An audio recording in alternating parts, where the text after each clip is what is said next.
Right now, there is this major warning coming from Washington, and it's not about politics, it's about history. I mean, Senate Majority Leader Chuck Schumer raised concerns about what happens, after the United States helps remove a foreign government, and what comes next if, there's no clear plan.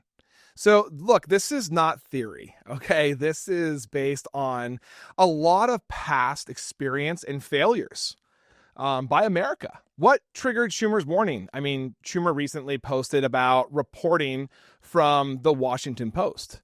Now, that reporting described confusion inside the Trump administration about who would be in charge and how, Venezuela would be governed after the removal of Nicolas Maduro. So Schumer also, referenced rumors about Stephen Miller. Stephen Miller. God, that man, I swear, that man, this is ringing fire. That man is pure evil.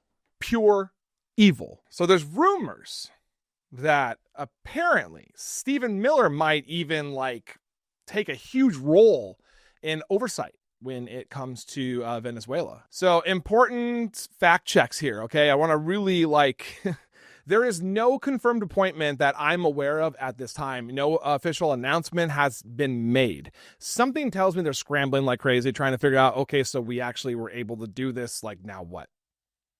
Schumer is not reporting news. I mean, he's issuing a warning, all right? What the warning really is something we've seen before. Schumer is just asking a basic question. What happens when a government falls and no one knows who's really in charge? History shows us this is one of those most dangerous moments in any conflict. When power just disappears overnight, something always fills the space, and it is often not peaceful. The one thing that I think of when this first happened, and I can't stop thinking about, was Iraq.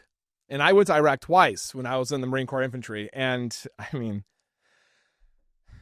let me tell you why, that comparison comes up in my mind personally. This is why I'm sure, many people think back to Iraq, because in 2003, under George W. Bush, the U.S. successfully removed Saddam Hussein. All right. And that happened within basically 21 days.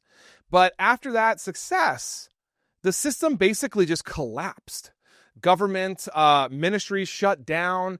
Security forces just blended in with the crowds and disappeared. And basic services just failed. The result was years of violence and instability. And the key problem was not the invasion itself that was successful. It was what came immediately after.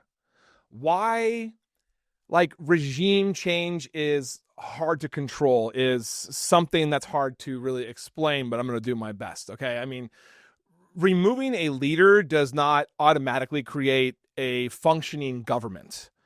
A real government needs public trust, local support, security, legitimacy. When any of those are missing, chaos can slip in and follow so easily. All right. And this is the core issue that Schumer is raising. And there are lots of other, historical failures with different paths, but they, led to basically the same results. This has now happened more than once, guys. I mean, Libya, the U.S. supported the removal of Gaddafi in 2011. And after that, no strong, national government emerged. Armed groups took control. The country split apart. Libya is still unstable today. Okay. That mistake was assuming the new system would form on its own. All right. Afghanistan, the U.S. helped remove the Taliban temporarily in 2001. A new government was created, but that government depended on the U.S. military power to basically survive. And when the U.S. left, it collapsed.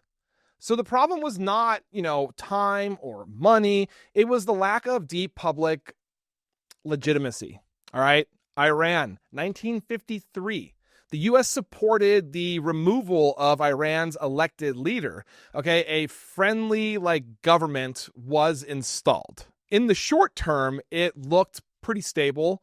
In the long term, it led to a revolution and decades of hostility. The damage to trust lasted generations. Cuba, the U.S. backed an attempt to overthrow Fidel Castro, and that failed. Okay, and it made Castro stronger at home and actually abroad. When regime change fails, it can backfire.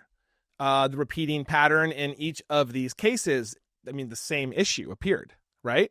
So power vacuums, weak institutions, lack of local consent, foreign control without legitimacy. When these conditions exist, long-term stability is, I want to say unlikely, but I want to be a little more dramatic and say basically impossible. That is why we are looking at Venezuela as such a high-risk case.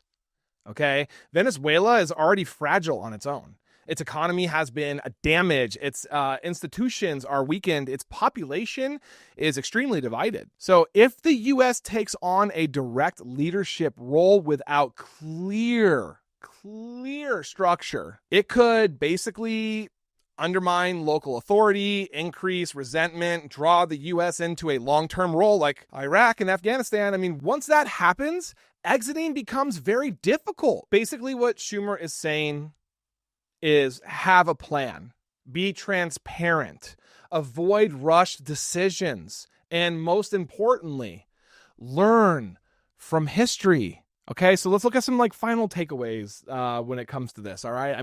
This moment is about more than just Venezuela. It's about whether the United States of America repeats a cycle it has struggled to break time and time again. Regime change without a clear, legitimate path forward has failed many times before. That is why this, warning matters now before, decisions become permanent. And yes, I understand Maduro being taken away is a permanent decision. Technically, the government is still intact because the VP has taken over. So the next move could be the one that breaks this thing apart. It would be the start of the end. Or I don't know, maybe things go amazingly well and maybe we haven't. I don't know. There's no way to know though, right? All we can do is look at what's happened in the past and we can look at history, and we can try to learn from it. And when Trump was asked about how this has not worked out for us before, his response was Trump didn't do those ones before.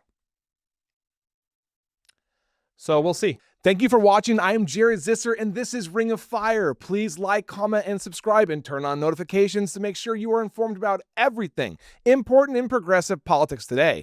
And if you are looking for fact-based independent reporting all day, every day, follow me here on Instagram or here on Facebook. See you in the next video.